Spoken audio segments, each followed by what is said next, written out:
precisamos mergulhar mais fundo na natureza do pecado sexual e seu impacto em nossas vidas. Diferentemente de outros pecados que podem ser mais externos ou ocasionais, o pecado sexual tem uma capacidade única de se enraizar profundamente em nosso ser, afetando não apenas nossos corpos, mas também nossas mentes, emoções e espírito. É um pecado que, como veremos, tem o poder de distorcer nossa percepção, nublar nosso julgamento e nos afastar perigosamente de Deus. A ordem para fugir não é apenas uma tática defensiva, mas uma estratégia de sobrevivência espiritual. Pense por um momento. Quando fugimos de algo, fugimos de zonas de guerra, de perigos iminentes, de situações que ameaçam nossa vida. A escolha dessa palavra, fugir, não é por acaso. Ela nos transmite a urgência e a gravidade da situação.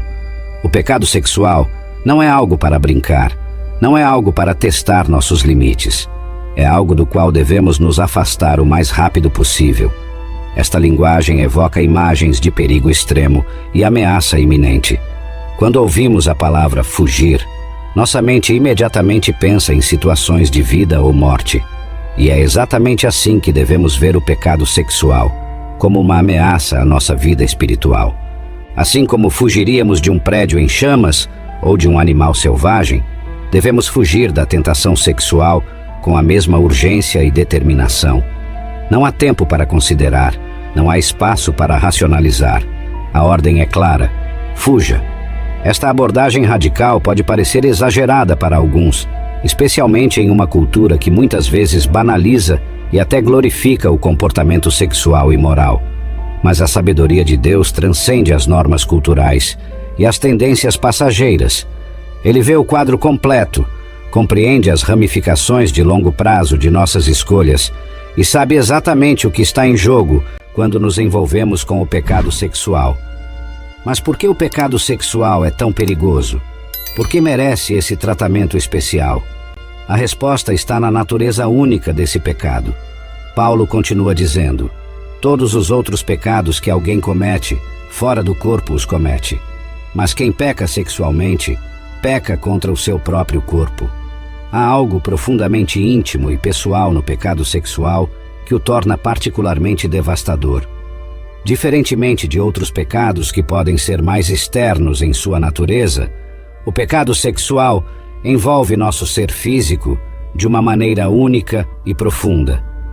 Ele não apenas afeta nosso corpo, mas também nossa mente, nossas emoções e nosso espírito. Quando nos envolvemos em imoralidade sexual, estamos literalmente usando nosso corpo como um instrumento de pecado, violando o propósito sagrado para o qual Deus o criou. Em 1 Coríntios, capítulo 6, versículos 19 a 20, Paulo nos lembra: acaso não sabem que o corpo de vocês é santuário do Espírito Santo que habita em vocês, que lhes foi dado por Deus, e que vocês não são de si mesmos? Vocês foram comprados por alto preço. Portanto, glorifiquem a Deus com o seu corpo. Quando pecamos sexualmente, estamos profanando esse santuário, corrompendo o que Deus destinou a ser santo. Esta é uma violação não apenas de nosso corpo físico, mas de nossa identidade espiritual, como templos do Espírito Santo. Uma das razões pelas quais o pecado sexual é tão perigosamente poderoso é sua capacidade de nos escravizar. Diferente de outros pecados que podem ser ocasionais, o pecado sexual tem uma tendência de se tornar um vício, uma compulsão que nos puxa cada vez mais fundo. Quanto mais nos envolvemos, mais difícil se torna escapar. É como uma teia pegajosa que nos prende cada vez mais firmemente. Esta natureza viciante do pecado sexual está enraizada na maneira como Deus projetou nossa sexualidade. A intimidade sexual foi criada para ser uma força unificadora poderosa dentro do casamento, criando um vínculo profundo e duradouro entre marido e mulher. Quando essa força é mal direcionada ou abusada fora dos limites do casamento, ela não perde seu poder. Em vez disso, se torna uma força destrutiva que pode dominar nossa vida. O apóstolo Pedro fala sobre isso em 2 Pedro, capítulo 2, versículo 19, dizendo: prometendo-lhes liberdade, eles mesmos são escravos da corrupção, pois o homem é escravo daquilo que o domina. O pecado sexual promete liberdade e prazer, mas na realidade nos aprisiona. Começa com pequenas concessões, talvez um olhar aqui, um pensamento ali, mas rapidamente pode escalar para uma obsessão que consome nossos pensamentos, nosso tempo e nossa energia. Antes que percebamos, podemos nos encontrar presos em um ciclo de culpa, vergonha e comportamento compulsivo, incapazes de nos libertar por nossa própria força. Podemos ver um exemplo claro disso na história de Sansão, nos capítulos 13 a 16 do livro de Juízes. Sansão foi chamado por Deus para libertar Israel dos filisteus. Ele tinha um propósito divino, uma missão sagrada, mas sua fraqueza pelo pecado sexual o desviou completamente de seu caminho. Repetidamente, vemos Sansão sendo atraído por mulheres filisteias, contra a vontade de Deus e de seus pais. A história de Sansão é uma poderosa ilustração dos perigos do pecado sexual e de como ele pode derrubar até mesmo os mais fortes entre nós. Sansão era um homem dotado de força sobrenatural, escolhido por Deus desde o ventre de sua mãe para um propósito especial. Ele tinha tudo a seu favor: força física, um chamado divino, o favor de Deus. No entanto, sua incapacidade de controlar seus desejos sexuais acabou sendo sua ruína. Vemos Sansão repetidamente fazendo escolhas baseadas em seus desejos carnais, em vez de em sua missão divina. Ele se apaixona por uma mulher filisteia em Timna, contra o conselho de seus pais. Juízes capítulo 14, versículos 1 a 3. Mais tarde, ele visita uma prostituta em Gaza. Juízes capítulo 16, versículo 1. E finalmente, ele se apaixona por Dalila, que acaba traindo-o e levando à sua captura pelos filisteus. Juízes capítulo 16, versículos 4 a 21. Em cada uma dessas situações, Sansão coloca seus desejos sexuais acima de sua chamada divina, com consequências desastrosas. Antes de continuar, quero perguntar se você gosta do nosso conteúdo. Deixe seu like e comente se os nossos vídeos têm abençoado sua vida. Agora, voltando para o assunto do vídeo. Em Juízes capítulo 14, versículo 3, lemos: Seu pai e sua mãe lhe perguntaram: Não existe nenhuma mulher entre as filhas dos seus parentes ou entre todo o nosso povo? Você tem que ir aos filisteus incircuncisos para arranjar esposa? Sansão, porém, disse ao pai: Consiga-me aquela mulher, é a que me agrada. Vemos aqui como Sansão estava completamente dominado por seus desejos, incapaz de ouvir a voz da razão ou de Deus. Este versículo ilustra perfeitamente como o pecado sexual pode distorcer nosso julgamento e nos levar a ignorar conselhos sábios. Os pais de Sansão estavam claramente preocupados com a escolha de seu filho.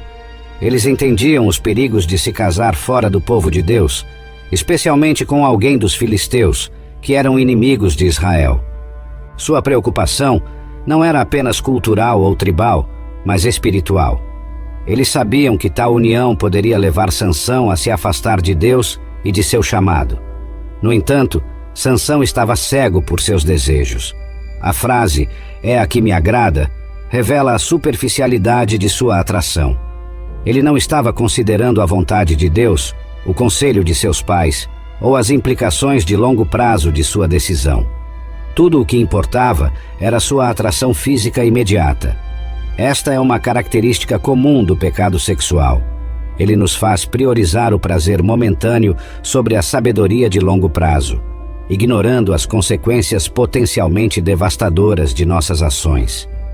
O resultado dessa obsessão foi trágico. Sansão, o homem que deveria ter sido o libertador de Israel, acabou cego, fraco e preso em uma cela filisteia. Seu potencial foi desperdiçado, sua missão ficou inacabada, tudo por causa de sua incapacidade de fugir do pecado sexual. Esta é uma lição poderosa para todos nós. O pecado sexual tem o poder de nos desviar completamente do propósito que Deus tem para nossas vidas. A queda de Sansão não foi repentina, mas gradual. Começou com pequenas concessões, pequenos desvios de seu chamado, que eventualmente levaram à sua ruína total. Quando finalmente encontramos Sansão no final de sua história, ele está em uma condição lamentável. Juízes capítulo 16, versículo 21 nos diz: Então os filisteus o prenderam, furaram seus olhos e o levaram para Gaza. Prenderam-no com correntes de bronze e ele foi posto a girar um moinho na prisão. Que contraste com o homem poderoso que ele uma vez foi. Sansão, que deveria ter sido um símbolo de força e libertação para Israel, tornou-se um símbolo de fraqueza e escravidão. Seus olhos, que tantas vezes o levaram ao pecado olhando para mulheres que não deveria, foram arrancados. Sua força sobrenatural, um dom de Deus, foi substituída por correntes de bronze. E em vez de liderar Israel à vitória, ele foi reduzido a girar um moinho como um animal, fazendo o trabalho de um escravo, para os próprios inimigos, que deveria ter derrotado. Outra razão pela qual o pecado sexual é tão perigoso é sua capacidade de distorcer nosso pensamento e raciocínio. Quantas vezes ouvimos histórias de pessoas que abandonaram cônjuges, filhos e responsabilidades por causa de um caso extraconjugal?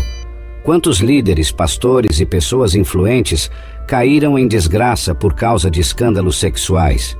O pecado sexual tem o poder de nublar nosso julgamento, fazendo-nos tomar decisões que nunca tomaríamos em circunstâncias normais. Esta capacidade de distorção do pensamento é um dos aspectos mais insidiosos do pecado sexual. Ele não apenas afeta nossas ações, mas também nossa mente e nossa capacidade de raciocinar claramente. Provérbios capítulo 6, versículo 32 diz: Mas o homem que comete adultério não tem juízo. Todo aquele que assim procede a si mesmo se destrói. Esta passagem ilustra como o pecado sexual afeta nossa capacidade de pensar racionalmente.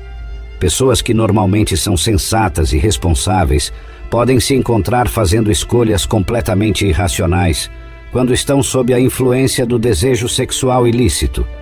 Vemos isso na vida de figuras bíblicas como Davi, que arriscou seu reino e sua relação com Deus por uma noite com Batseba, ou Sansão, que repetidamente colocou sua vida em perigo por causa de suas paixões. Mesmo hoje, vemos incontáveis exemplos de pessoas que sacrificaram carreiras, famílias e reputações por causa do pecado sexual. Esta distorção do pensamento não acontece da noite para o dia. Geralmente começa com pequenos compromissos, pequenas racionalizações. Não há mal em olhar, podemos dizer a nós mesmos, ou é apenas uma fantasia inofensiva. Mas essas pequenas concessões abrem a porta para maiores enganos, até que nos encontremos fazendo coisas que nunca imaginamos que faríamos. É por isso que a Bíblia nos adverte tão veementemente a fugir da imoralidade sexual. Esse tipo de tentação pode derrubar até mesmo os mais fortes entre nós se não formos cuidadosos. Não importa quão espiritual você seja, quão forte seja a sua fé, ninguém está imune aos efeitos devastadores do pecado sexual. É por isso que a única resposta segura é a fuga. Esta advertência não é exagerada ou alarmista, é baseada em uma compreensão profunda da natureza humana e do poder do pecado sexual. Outro aspecto crucial a considerar é que o pecado sexual nos separa de Deus. Em Romanos capítulo 6, versículo 23, Paulo nos diz que o salário do pecado é a morte. Essa morte não é apenas física, mas espiritual. É a separação de Deus. Quando nos envolvemos ativamente no pecado, estamos ativamente nos afastando de Deus. E se estamos nos afastando de Deus, estamos caminhando em direção à morte espiritual. Esta realidade sombria é uma das razões mais convincentes para fugirmos da imoralidade sexual. O pecado, por sua própria natureza, cria uma barreira entre nós e Deus. Isaías capítulo 59, versículo 2, expressa isso claramente. Mas as suas maldades separaram vocês do seu Deus. Os seus pecados esconderam de vocês o rosto dele, e por isso ele não os ouvirá. O pecado sexual, em particular, tem um poder único de nos afastar de Deus. Talvez seja porque envolve uma intimidade que deveria ser reservada para o contexto sagrado do casamento, que é em si uma imagem do relacionamento de Cristo com a Igreja. Efésios, capítulo 5, versículos 31 a 32. Quando profanamos essa intimidade através do pecado sexual, estamos essencialmente rejeitando o design de Deus e escolhendo nossos próprios caminhos em vez dos dele. Esta separação de Deus não é apenas um conceito teológico abstrato. Tem consequências práticas e emocionais reais em nossas vidas.